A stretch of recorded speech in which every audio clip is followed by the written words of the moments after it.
Hello, I'm Pamela Davis. Welcome to episode 153 of the Well Done Life podcast.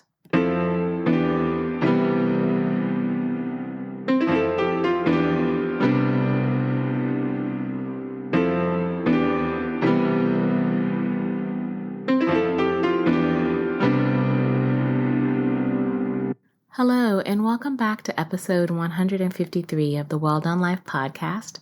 I'm your host, Pamela Davis. If you are new here, hey, how are you? Welcome. I am so glad that you are here with us this week. I hope you stay for a very long time. If you've been here before, you guys know the deal. I love you deep. Thank you so much for continuing to support me on the journey. I couldn't do this without you, and I really appreciate your support, so thank you. Before we get started with this week's episode, I want to make sure that I set the foundation properly. You guys know it's really important to me that this safe space, this house that we are creating, is built on two very important things, and that is clarity and love. With clarity, I want you to understand that I created the Well Done Life because I truly believe that women are the foundation of society. I really feel like we need places and spaces where we can be our most authentic self. So welcome. I hope that you feel loved, supported, cared for, and nourished in this environment. And then along that line, I want to make sure that we give time to my second foundation, one of my favorite foundations, because I love love. I'm a sucker for love.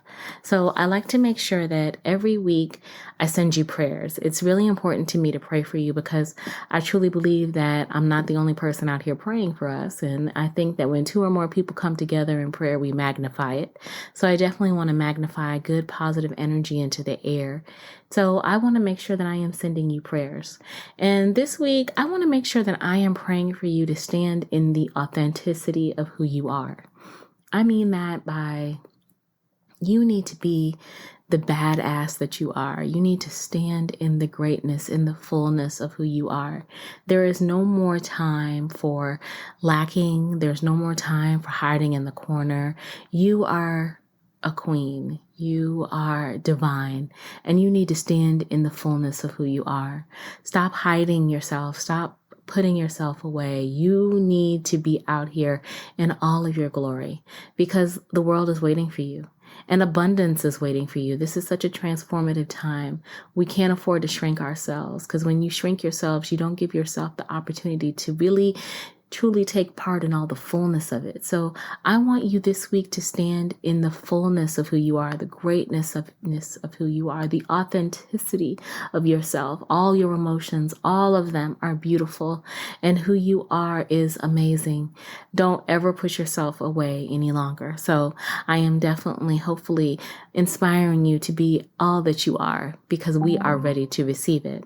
On top of that, I also want to make sure that I am sending you prayers of clarity because as you're out here stepping in the fullness of yourself, it is very important that you be clear about who you are in your surroundings. You want to make sure that you can clearly see people for who they are, that you can lean into your discernment, that you can see situations for what they are and lean into your discernment. Your discernment is your greatest guide on your journey to your next level.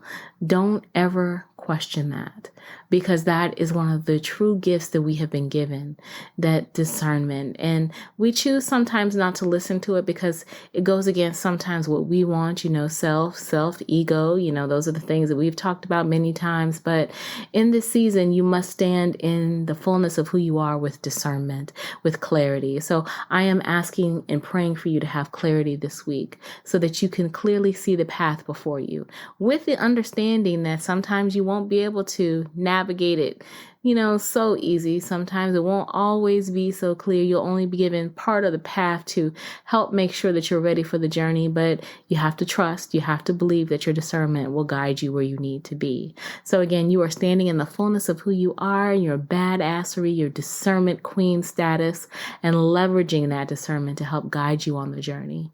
And then finally, I'm going to wrap it up by saying that I want to send you prayers of abundance. I'm always believing for you to be, financially prosperous. I truly believe that because that will allow you to be a blessing to others. But I'm also, again, reiterating the importance of making memories. doing things that feed your soul and your spirit. Because, when we're out here grinding and out here working hard toward our goals, we have to have something to visualize. We have to have something to inspire us to keep going. Your memories and the joy that you are creating, those are the things that are going to sustain you on the journey. So don't lose sight of that. Make sure you have that in your spirit as well as you're out here focused on making all the money, focus on trying to create as many beautiful, loving memories as you possibly can. And of course, a little extra side prayer, even though it's always going to be a prayer, even if I don't say it, is love. I want you to feel love from the top of your head to the bottom of your feet. And I'm talking good reciprocal love, y'all, because we deserve it. So those are my prayers for you this week. I hope you feel loved and appreciated and valued, because you are. I truly, truly am grateful for you. And I just want you to know how much I really, really care. So this week we're here recording again, and I am excited to be here. It is Tuesday night, May 23rd at 8:40 p.m. And it has been a great day. Busy. Week has been crazy already. I can't even believe it's only Tuesday. I was talking to someone today and we were both like, is it Thursday yet? But it's not. And that's all good, because I am here and I have a guest. I want to thank you guys last week for your support of Unpredictably Eroki with my guest from last week, Yvonne. And if you hadn't got a chance to check her out, she is a wellness advocate for BIPOC, and she is creating community and finding her way. And we had a really beautiful conversation about her journey and how she got to where she is right now. So I hope you will definitely check it out. And this week I have another amazing lady to share with you. And our conversation is not the norm. It's not. And you know what? I'm really glad. I had a pre-planned question set, but we wound up just flowing and having a real conversation around the intersectionality of Black women and Asian American women. Her name is Leslie Lew, and Leslie is a badass. I cannot stress it enough. She is a boss, and her energy is amazing, and her honesty and candor is beautiful. And she and I had a really good conversation because I've had connected with her previously on another podcast. Shout out to Berlina Washington of Within Her Brand. And I connected with Leslie and wanted to continue a conversation and talk with her about her experiences as an Asian American woman and reclaiming courage and finding her voice. And she and I just had a really great conversation around how similar our journeys as African American women are to Asian American women, and how we can be better allies for each other, how we can be allies in general, and just in a good conversation around how we have learned to heal and grow. So I invite you to enjoy this conversation with Leslie and I. So if you'll sit back, grab a glass of wine, grab a glass of water, cup of tea, whatever floats your boat, relax. Leslie will be with you in 5, 4, 3, 2, 1. What's up, everybody? My name is Leslie Lew. I'm the founder of Reclaiming Your Courage, and I'm an international best-selling author as well as a speaker. I host my own podcast called Reclaim Your Voice. And my mission is to save the lives of women and allies globally. And my personal and business values are love, courage, and community. And I'm a mom of 2, and I'm in the San Francisco Bay Area. And what I do is I help marginalized communities really tap into their inner strength, embody their boundaries, and protect themselves through a holistic approach to self-defense. Yes, and she is truly a badass, truly a badass. So I'm really excited about having this conversation with you. So I have a quick question that has been just on my mind for the past, I would say probably past hour and a half, because obviously a lot of your foundation is built on reclaiming your courage and reclaiming your voice. So what is one thing that you have done recently to reclaim your courage? Woo! Hit my soul with that question. Got to start hard on the beginning. I was just talking to someone about being a mom and being a woman of color entrepreneur. Mm-hmm. And I think that the way that my trauma shows up for me a lot of times is around my mindset around money scarcity. Mm. And any slightest thing will make it so that we have to live in our car or we're going to starve or what, like every slightest thing. So it's like in the world of entrepreneurship, we get taught abundance and to thrive and not really talking about those pain points. Mm-hmm. And so this week to me has really been about, well, who's talking? Is that systems of oppression? Is that capitalism?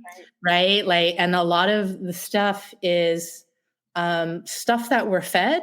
And so I look at my kids as my guiding principles. And so if my goal is to really teach them to reclaim, to be strong in their voice, to take up space, and to be courageous, like, I think it's okay to say that you're afraid.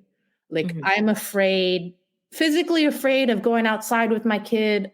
I'm afraid if I don't show up to my business today, that means profits won't be at a certain place, and then we won't have enough to provide for the household. And so I think a big part of me reclaiming my courage is always rooted in generational patterns and how to break them and disrupt them, Mm-hmm. and be intentional about what it is that I'm doing. No, that totally makes sense. And when we were kind of like giving the audience a little bit, because I was like, I did kind of hit hard without laying the proper foundation. Leslie and I have connected before. Luckily, we were together on another podcast and with another amazing dynamic woman, Berlina.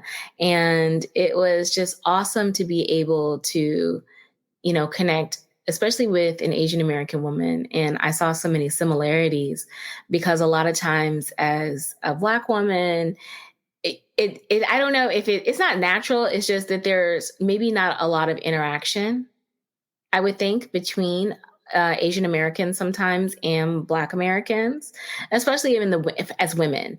Not that we're like not trying to hold space or whatever, but I even think in like my workspace, it is very rare that I come across an Asian American woman. And so having the opportunity to share space as both of us part of a marginalized community and to be able to have similarities, I totally echo and understand exactly what you're saying, because I just had that conversation about having a mindset from trauma, of lack, and how you're trying to overcome that while at the same time trying to live this dream that's being fed to you about being able to achieve all the great things out here and hustling hard, but you still have that fear. So I wanted us to kind of have that conversation to talk about, how we are similar in our fears and how we're both trying to overcome it. So I wanted to just kind of give everybody a little bit of background, because I'm sure they're like, wow, this kind of hit real hard, real quick. Yeah, that's just kind of how we flow in our conversations. But at the same time, that's what this is about. Understanding and learning what our similarities are. And like I said, I totally understood that in there. And that's a very powerful way for you to stand in your courage, because entrepreneurship definitely is not for the weak, I'm sure, in any slight. It's not. And, you made a point earlier about like maybe like with Black women and Asian women, there's not a lot of intersection. And being from the San Francisco Bay Area, right? Like just really rooted in San Francisco and in Oakland, my entire life really has, I've been very fortunate to be embraced into the Black community. And, part of what you and I talk about and where my work stems from is with Asian hate. Right. And the point that I always want to stab people in the front with is that I'm not going to feed into a narrative of like Black on Asian crime, because that's not my experience. I don't put that on Black men either, because my experience is different, because I know that historically the Black community has always shown up for the Asian community and vice versa. So it's really interesting when I like hear the perspective of people. Like I've met people in the Black community who are like, I don't really hear much from Asian women. Like I've always been curious. And so the fact that you are raising your frequency in this way is really interesting to me, because like I want that connection to Asian women in the community, but sometimes there's a very strong perfectionistic facade. And that's where I feel like we've got to humanize our emotions more. And when I say we, I mean Asian women. Right. And that's why I love kind of this partnership and collaboration, being here, even talking about it, Pamela. Me too, because again, the same thing, because like you were saying, that perfectionism, and even as Black women, especially, we struggle with that as well. I mean, I talk about it all the time. I'm like an A-type personality. And so I'm always thinking ahead. And so I struggle with like surrendering to things because, you know, I'm always trying to be like 8 moves ahead. But that's how I was raised, because as Black women, that's what we are taught, especially in corporate structures. That's how we're able to navigate through, because we have to stay on top. We have to stay ahead, constantly feeling that pressure to be perfect, when, you know, sometimes it just becomes so overwhelming. And it's just like, look, I'm just out here just trying to do the very best I can, which I'm sure you can relate to as well as an Asian American woman. So I love the fact that you have had that opportunity to be, you know, embraced in our community. I don't know. I'm in Florida. So, I mean, that's pretty much all I'm going to say. Yeah.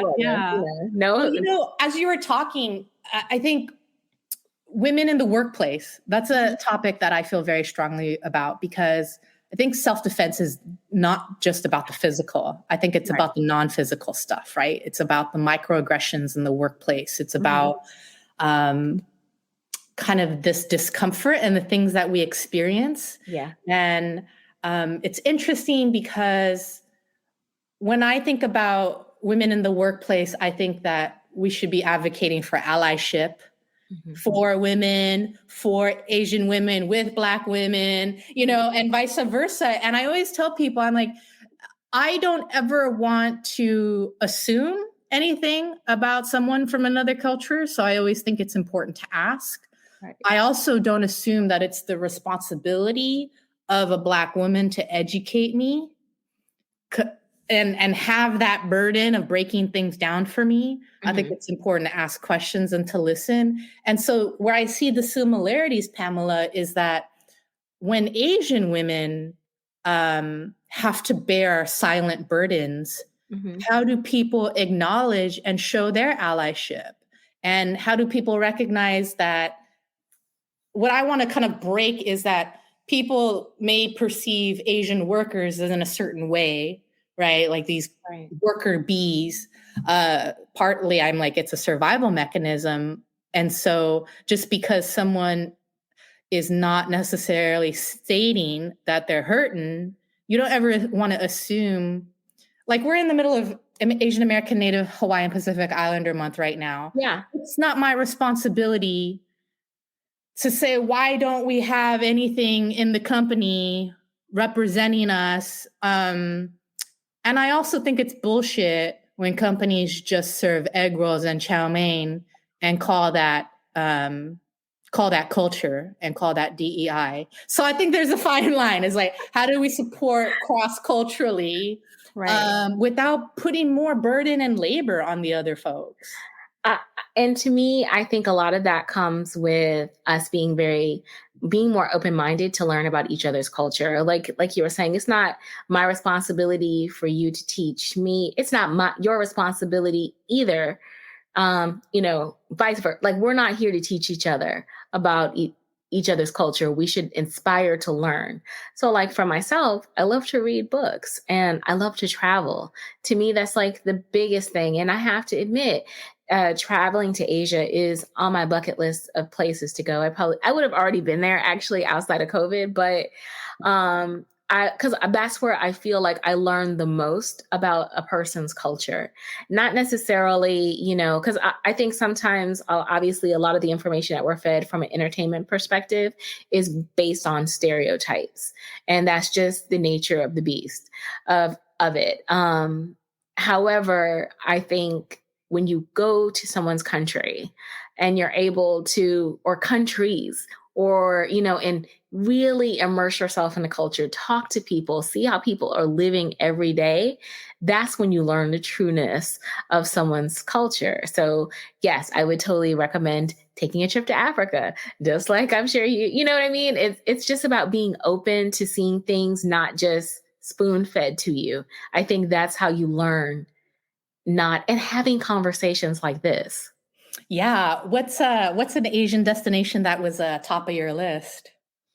Oh, I was supposed to go to Thailand first. That was my first one. Favorite place. I had it booked and ready to go. It was on there, and with COVID and stuff, I have not made it yet. And I was going to spend, I think I was going to be there for like 10 days, and I wanted to go to the temples and everything. Like, I Yes. just wanted to see the beauty and history of the culture in the country. And so I was just hurt. So I have to go back and dig that back in. But I do notice that there are a lot of African Americans who are traveling to Asia because we want to know more. I think that a lot of us have realized that obviously we're not going to learn it by reading books and watching television. You've got to get out there and see the world. And to me, that's the best thing that you can do. I love that. Thailand's one of my favorite places. I've been there a few times and was most recently there in February. And you're absolutely right, because I think that people have certain perceptions about certain countries in Asia. Oh yeah. I'm like, really? Why are you like nervous about going to Vietnam or going to these other places? And I love what you said earlier, because I actually one of the things that I'm most like grateful for is that I have an opportunity and I will be speaking in Kenya Nice. later in the year. And it's the moral of that story is that what we say yes to and what we invite in versus all the reasons why we shouldn't go. And had I said no to like speaking internationally, I wouldn't have expanded my mind and my heart to other marginalized communities in the world, because that word is universal. So when I met these women in Africa and they were talking about what they were experiencing with gender-based violence over a basket of bananas and being providers for the house, like it really kind of aligned me with my purpose and my mission. And so I'm very excited to be going to Africa for the first time. And it's something that I've always wanted to do. So yeah, for anyone that's listening, I definitely encourage you to explore another culture. And as we were talking and kind of getting back to the workplace, I think that I always get pissed because like I'm very comfortable in my age when people experience things in the workplace and don't speak up for themselves or for others. And what I mean by that is I remember circumstances where I was in the corporate life, and I don't know why this example came to mind for me, but I remember being in a meeting and someone was poking fun at Naomi Osaka right around the time she was struggling with her mental health. And it was right around the time that Simone Biles had made the decision to take a break. And I remember the microaggression of someone white stating, oh yeah, well, you don't want to pull a Naomi Osaka. Yeah. And I was like, I'm sorry, what do you mean by that? What did you mean by that? Well, I was like, no, I actually don't know. What do you mean by that? Well, to pull the mental health card to get out, to get an easy route or whatever. I was like, well, is it really an easy route when it comes to like someone like struggling with their mental health? Is that really the easy route? And so already like people are feeling like I'm aggressive. Yeah. And there were a couple of other jokes at the expense of Simone and Naomi. And I said, you know what? I'm a valued member of this team. And I just really don't feel comfortable that your jokes are at the expense of Black women. Yeah. Same. Yep. Been there. And I wasn't looking to be like, yeah, like I crushed it with that comment. But like, if anything, I had retaliation. If anything, I was pulled aside and asked what was like, if I was okay. Right. Are you okay? Asian girl who's like usually pretty polite and now you're disrupting shit. Because it was the right thing to do. And there Yeah. was no one Black in my team at that time or in that meeting. But like being able to like point it out to someone that that's a racist ass joke. I Right. don't want to partake in that humor. I'm not going to go along with it. Mm-hmm. I think is the biggest act of solidarity we can do for other people. So it's the same thing for Asian women. If people like experience something that isn't cool, I think maybe 20 years ago we could get around with that like playground humor, but we live in a time now where like lives are at stakes if you don't say something. Yes. 110%. And it's funny because like we were talking about, or it's kind of setting the stage, we had a pre-call conversation and I was telling Leslie about some of the microaggressions that I've seen in my office as well toward Black women. And it's like, sometimes it's hard. It's hard to speak up about it. I hate to say it, even now, because it's like I'm tired. I'm always having to defend. But it shouldn't be that way. It should be one of those things where it's like, regardless of the situation, it should be addressed. But yes, I've heard those microaggressions.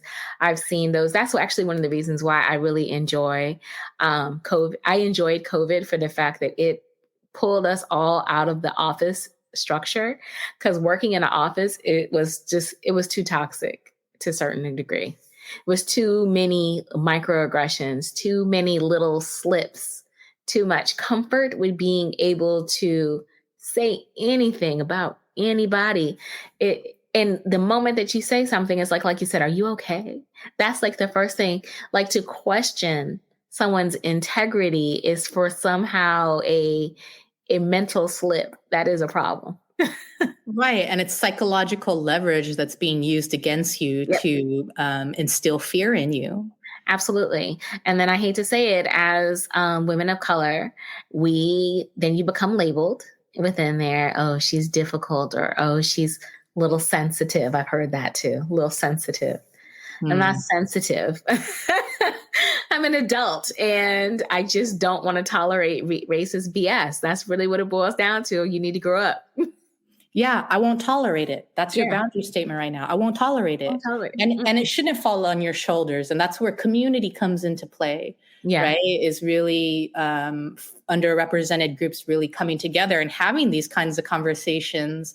I'm curious as to like, what's on your mind as you're thinking about, building a relationship with Asian American women and just kind of our discussion. What was something that popped up in your mind that you wanted to ask during our time together?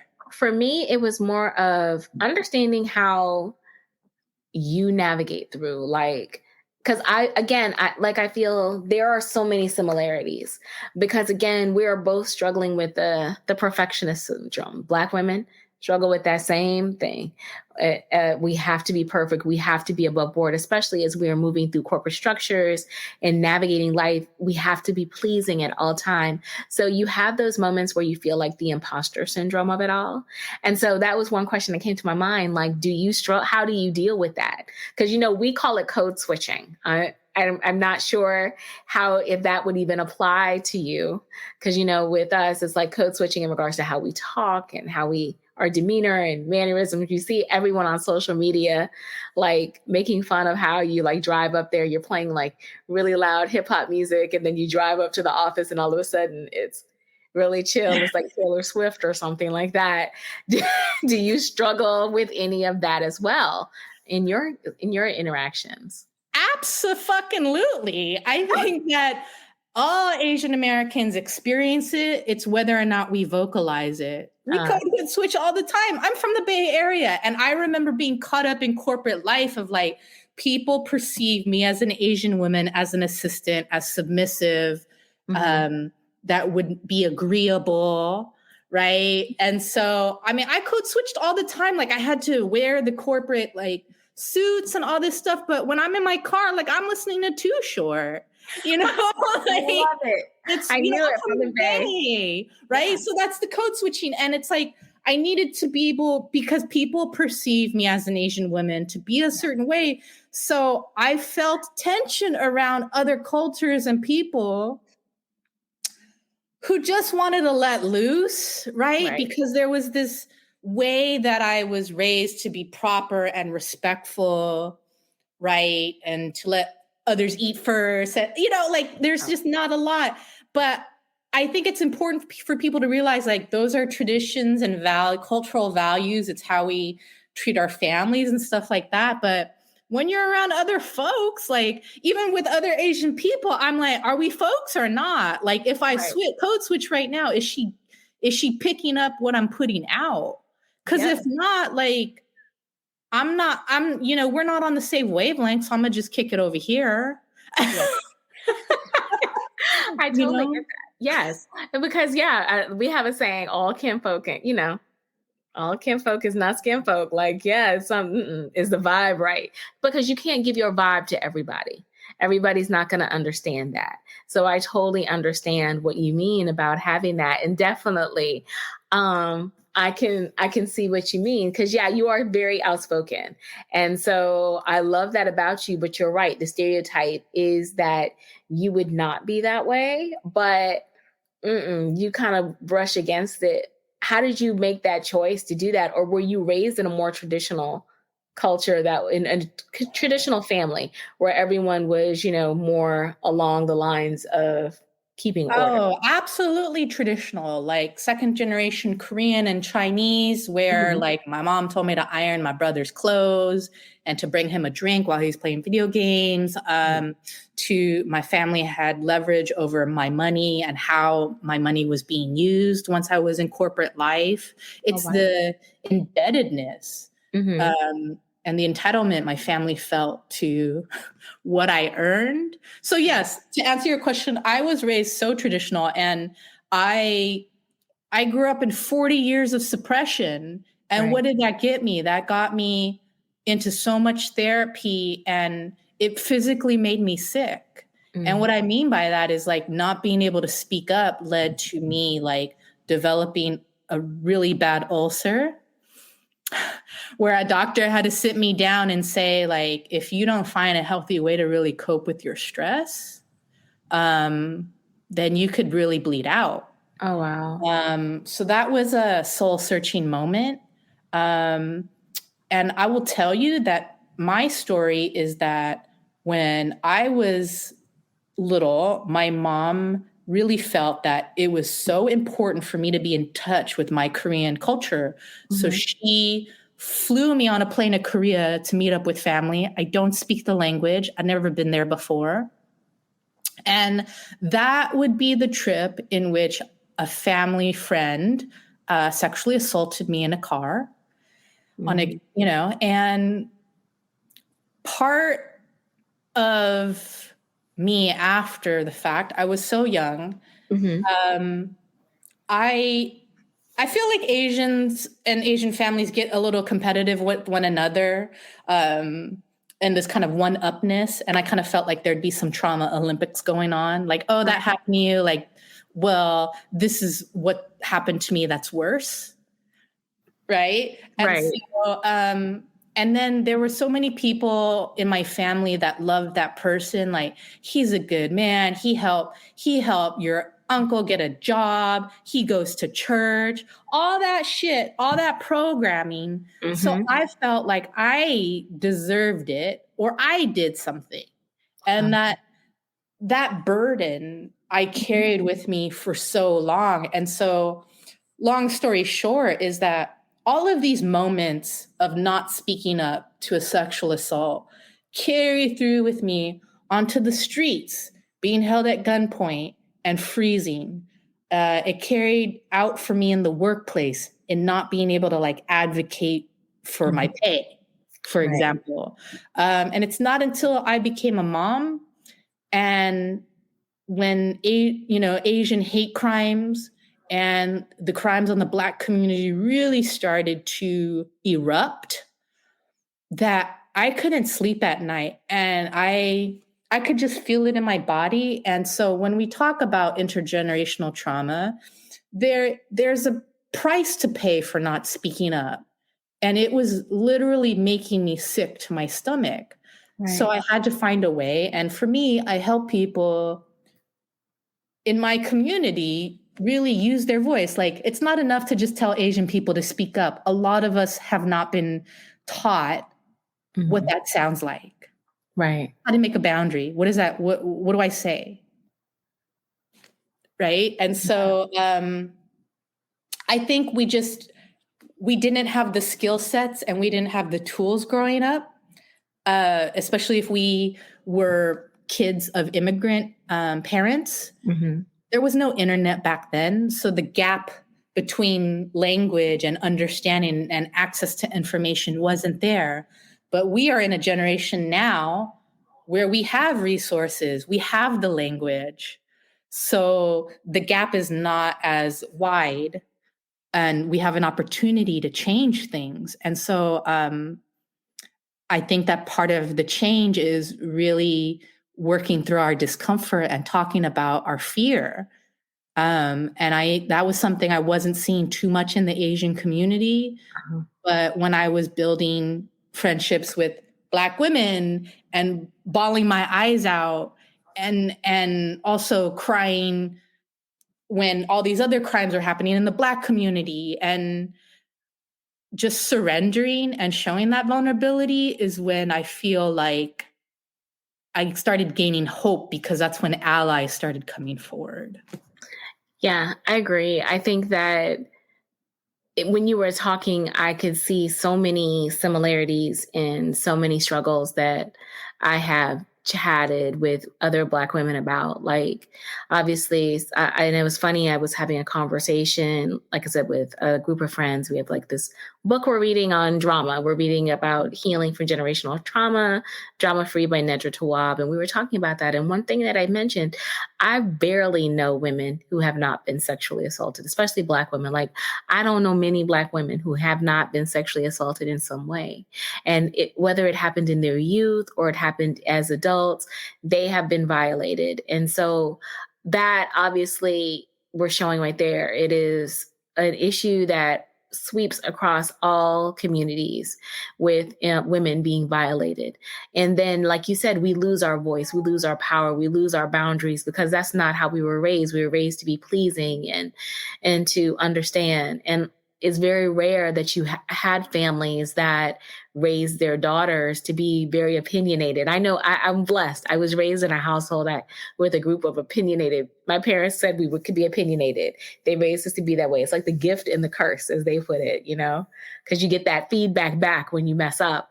And I'm grateful for it, but it still wasn't enough to protect me from it, from the ills of the world. So having these kind of conversations showed me why we can be allies, because that's the thing too, as Black women, like, we're very open to allyship, but what does allyship really look like? Like, I don't want to hear the fluffy words or see those pink, ugly hats. Like, I need to see true understanding of what this experience entails, and as being a Black woman, what it is like to move through this world as a woman of color. And that's a whole new level of understanding that it is very hard for people to get, but you get it. Because what you're describing is exactly what that situation is like. And so I'm glad that you have that kind of ability to see allyship, because I agree. I hate when all the Asian hate crimes started. I was like, I just don't understand, what's the problem? Like, why are we targeting Asian women now? Why do we have to target Black women? Why do we have to target each other in general? Don't we realize we are greater together than apart? Yeah, and it's systems of oppression, right? And so I'm curious as to, what do you think are the top two things people can do to show allyship to Black women? To me, it is be honest with the fact that you will never understand what it is like to be in my skin. Be honest with that. Stop trying to act like you understand if you don't. Because I'll be honest, unless you're a woman of color, you will never know what it is like to walk through this society as a Black woman, or actually any woman of color, like, because it's a whole different perspective. Um, and especially if I'm not passable, you know what I mean? Like, I'm not passable. I can't switch it up. I can't fool anyone with my skin color. I am stone to the bone, 100% Black. But because society now is like, there is colorism that resides across all of spectrum of that. So that's why I said I think the first thing to do, if you really want to be an ally, admit that you will never truly understand what it is like to walk in the shoes of a woman of color, and be open to learn. Not what you think you know, but to learn the good, the bad, and the ugly of it all. Because that's what makes a true ally. You have to understand it's not the fact, yes, we have amazing style and all these beautiful things, but you have to understand the price that must be paid with all of that. We're the ones having those conversations about the 10 o'clock and the 2 o'clock on the steering wheel and sitting still. I have had those conversations for myself. I've had that conversation with my sister. I have been stopped by the police as well and shaken down. It is a terrifying feeling. And I'm a woman. And I am like totally nondescriptly like, child, I wouldn't hurt a fly. But again, understand that. Because I think sometimes what I find is that people who want to be allies, you still want to interject what you think it is, instead of recognizing I know absolutely nothing, and my experience is valid because I'm living this experience, not you. And you still want to support me. You still want to encourage me. You still want the best for me. You still want to push for right for me, even though you will never truly understand what it's like. That's what I think. What about you? What do you feel as an Asian American woman? As a Black woman, how can I be a good ally for you? Yeah, thank you for that powerful question. I think that it's important how we act when we see the hate crimes, the Asian hate crimes, right? So what I tell people is, how do you go towards and show love and care to your Asian friend or your Asian colleague? And so that could be as simple as, and I think it's kind of intertwined with what you said, because you're like, just admit you don't know shit or don't know what the experience is. And I think I want people to admit that I don't even expect you to know everything going on in the Asian community, but I think that it's important to ask Asian people, how do you identify? Right? So that's different from, where are you from? Yeah. Right? Forever foreigner. Yeah. If you ask someone, how do you identify? That will give you insight into like, oh, I'm from Malaysia. There's 48 countries in the Asian diaspora. Yeah. So not assuming that Asian people are a monolith is a huge one. Asking someone, how do they identify? What has your experience been like with this? Because I guarantee you, a Chinese person in Toronto probably has a different experience from a Chinese person in Australia. Yeah. And to not assume. So you never want to assume what that person's experience is like. And so how are you going towards the Asian community during these very violent times? Right. So I usually tell people, like, because the feedback I usually get is like, oh, I wanted to say something, but I didn't want to say the wrong thing. And I'm like, I think that it's more important to say, I'm so devastated. I'm so sorry. I'm seeing all of this violence in the Asian community. I don't know what to say. I don't want to make it worse. But what would be meaningful for you right now is a very honest statement. And I just want to be asked. I think that people think that Asian people are super people because we're really good at hiding and suppressing. So it made all the difference when my Black allies were like, hey, I saw this. Like, how are you doing? Right. People would send me a meal because I'm like, I can't even get up today. And that was like the highest act of care, is like for people to just be like, I see this and I see how it could be affecting you. Like, I'm thinking about you. I love you. Because here I am trying to having to perform and and you don't like talk about it. Like workplaces are not sending out mass messages. People are not acknowledging it. Most people don't even see it in their Right. feed because of white supremacy controlling the narrative on the news. Mm-hmm. And so people are like, I don't believe it's happening. So yeah, it's being able to ask meaningful questions and to just go towards people. Right. Even when Asians may have like a tough exterior, like, I'm fucking scared. And I want someone to go towards me and be like, are you all right? Is there anything I can do for your family? Can I go get groceries for your grandma? Like, shit, anything. Right. Rather than nothing. Because I remember when the Atlanta spa shootings happened, Mm-hmm. and there was so many people that eventually came my way, but in the beginning, like, nobody like even acknowledged, and it felt shittier. Yeah. I could imagine, because it was a lot of news coverage around it, but it doesn't, I hate to say it, it just doesn't feel sometimes like Asian American crimes get the same amplification now that even, crimes for perpetrated against African Americans get.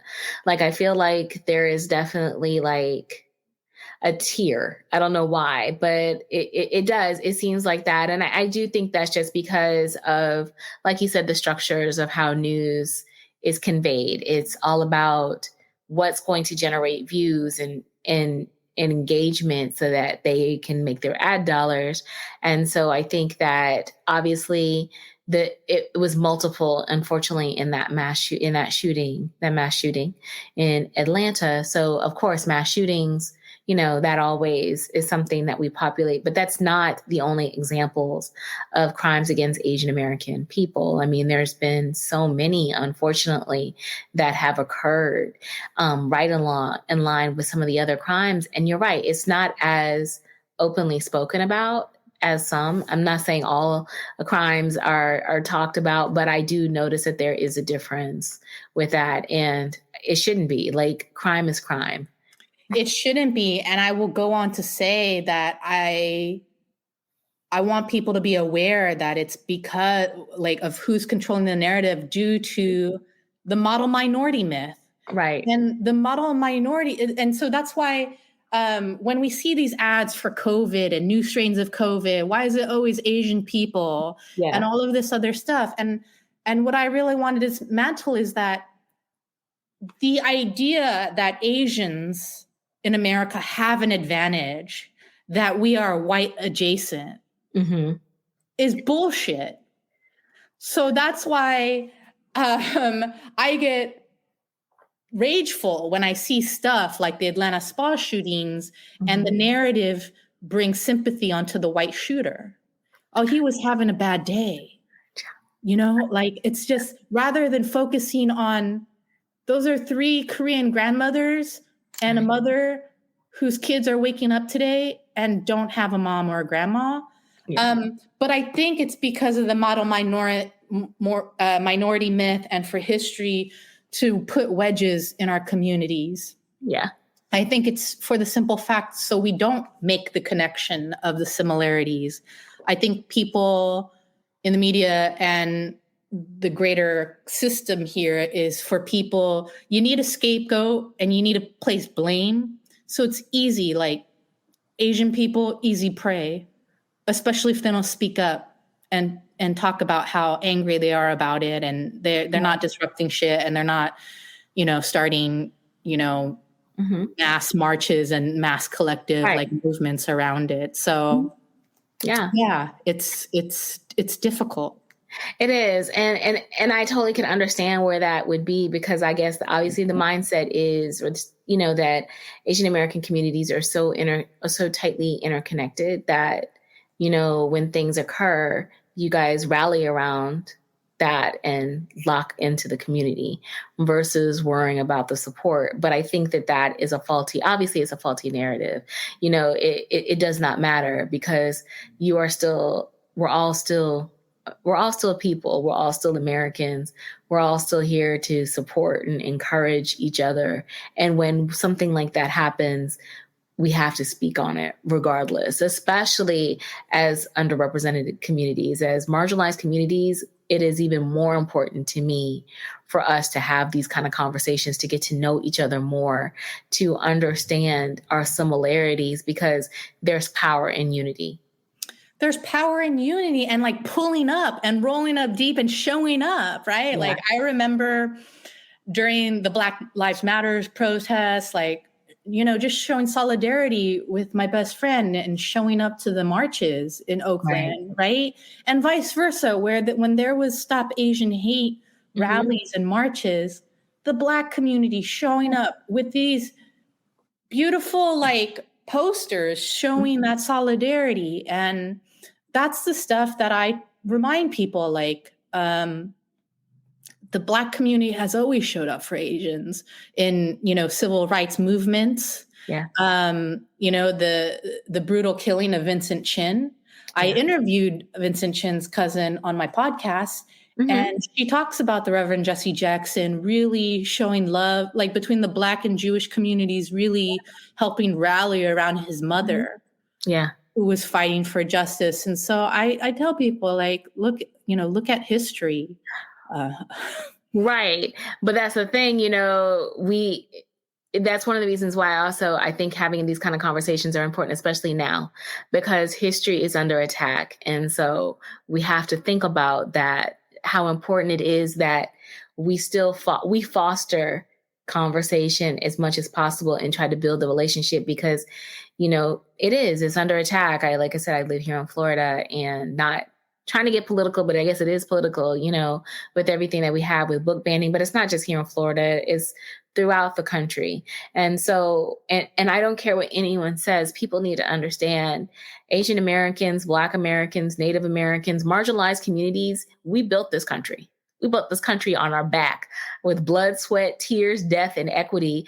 And we are still marginalized and underrepresented, which is insane, when we are the foundation of this country. So we have to make sure that we have these conversations, because if we leave it up to some folks, they would like to soften our history to try to keep people comfortable, when in actuality, we need to really get a little bit more uncomfortable, have a little bit more of these hard conversations, these honest truths, so that we can recognize the power that comes from us uniting.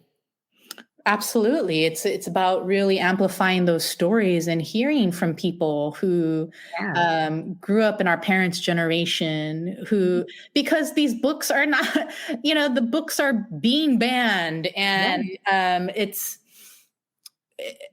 I think it's important to always foster community. Yeah.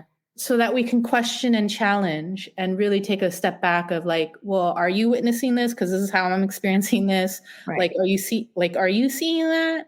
Yeah. Because if we don't, we very well will be in a matrix type of situation, right? Yeah. Where we're just not unplugging from it. We are just only receiving what we're fed, rather than questioning our realities. But like, I question my reality and my existence every day, right? And I know, when I peruse something about Asian American history being like given the green light in Florida. Oh yeah. Right. The visceral response to me was, that is the narrative trying to have Americans have animosity towards Asian Americans for yet another advantage. Yep. And that should never be the case. I mean, because again, it's not about division. It's about unification. It's about having these conversations and understanding. Because I'm sorry, Asian Americans have been treated excessively disrespectful by our country, by America. I'm sorry. I mean, folks need to really read and think about that. Like, yes, slavery was powerful, but so was the fact that how many Asian Americans were just like it was like an internment situation here at one point. Well, yeah, I mean, Chinese Americans certainly experienced their form of slavery. Like they built the Transcontinental Railroad. Yes. So I think that's the other intersection is like, yes, like that, you know, Asian Americans in this country have always experienced slavery in a different form. Yeah. So it's always some type of marginalization. And so, yes, I say all that to say, again, us having this conversation, it's not about highlighting differences, but it definitely shows our similarities. I know we kind of didn't like have more of that like interviewee kind of format, but I'm really glad we've had this conversation. So I wanted to ask you like a few things, just like quickly, so I can kind of get some thoughts from you. So obviously you are focused now on obviously reclaiming your voice, and you have so much energy and passion for what you do. How do you keep yourself together right now? What are you doing, ma'am, to keep yourself solid? A few things. I really energetically protect myself with boundaries with people that I'm close to and people I don't know. I'm very clear as to when I need space. Okay. And as a mom of two and as a wife, like it's important for me to express when I need the decompression time, when I need to travel for my business, to not be rooted in guilt and shame about it. Like to honor when I do things for myself, to wholeheartedly receive that. Because I've spent most of my life self-sacrificing and feeling like I don't deserve certain things, right? Like make the money, put the money away, right? But right? But it's like, nah, I'm going to fucking Africa, you know? Like, right. Yes, right? Like, yes, I'm worth that. So I think really energetically protecting myself is as to like, well, how am I using my time? Is that something that aligns with me? Do I even want to talk to that person? Right, Pamela? You know, like if you were someone who totally didn't understand my tip or my values and it didn't work, I no longer feel the need to appease. I love it. You know, and just be like, no, I don't want to. I don't want to do that. Right. And I'm not. And I'm not. So that's the second thing. And then, I mean, the first thing. And the second thing I will say is I raise my frequency so that my allies can find me. And I encourage everybody that it's the energy you bring and your embodiment of your words that other people who are on that wavelength can be with you and build those communities and build that solidarity, and that you don't have to feel like you're on the earth alone. Yes. I love that. And that is so true because we are not out here alone. Ma'am, I have another question. Do you have a word of 2023? Yeah, it's transcend. Oh. Right? Like I think a couple of years ago it was like rising, ascension, as I was doing a lot of deep internal work, is like, you know, like my logo is a rising phoenix. And so it's like, yeah, I rose, but now it's like, how do I emerge into the person that I was meant to be? Because I'm no longer afraid to show up and pull up hard the way that I do, right? Like it's this is me. You may not like it, you may not jive with it. I guess that's part of aging too, where I'm like, that's cool. Like I'm able to filter things a lot quicker and just gravitate towards the people that are good for me and the things and the activities that give me energy, because everything is energy and I'm expunging so much energy. And so when you ask me, like, having that energy is because like you're giving me that energy. Yeah. I love it. Love that. Okay. 2 more questions. Okay. 1, okay, what is your favorite Bay Area rap song? Because you totally caught me curious with the 2 short. Okay. Or your favorite rap song in general, because I know you got one. Dang. I mean, blow the whistle. I mean, like, I do it. I mean, blow the whistle. Oh my God. Don't be ashamed of that. That is like too short. Everybody knows that song, Blow the Whistle. You don't look like a blow the whistle kind of lady, but you know what? Yes, you do. Between that and E40, I totally was like, yeah, she's totally with it. Yeah, E40 and Too Short. Like, what was that show or that thing where they did the battles? There was Oh something. It yeah, was like versus. Monica versus Oh Brandy, yeah, Too Short, versus. E40, and it's Yeah. like, of course, E40. But I'm like, oh no, Too Short. Like when you think about the Bay, like just blow the whistle. I totally can see that. I love it. That is totally one of my favorites as well. I listen to it probably several times a week because it makes me feel good. So I found that. That's what I'm saying. When I'm in the funk or I like to disrupt stuff. If I'm in a group with people and they're not feeling it, that's okay. Like sometimes I've played Blow the Whistle or California Love because I needed the energy up. Like I Yes. need the energy to be a certain way. So I Yes. need to leverage the songs. I totally think that it does. It's a game changer. I had a birthday dinner at a really nice restaurant, and one of my friends there, that was one of her favorite songs. So I played the song on my phone, and my friend's husband actually blew a whistle in this 5-star restaurant. And I was like, oh, the party is on now. That's what I'm talking about. Like, it's a game changer.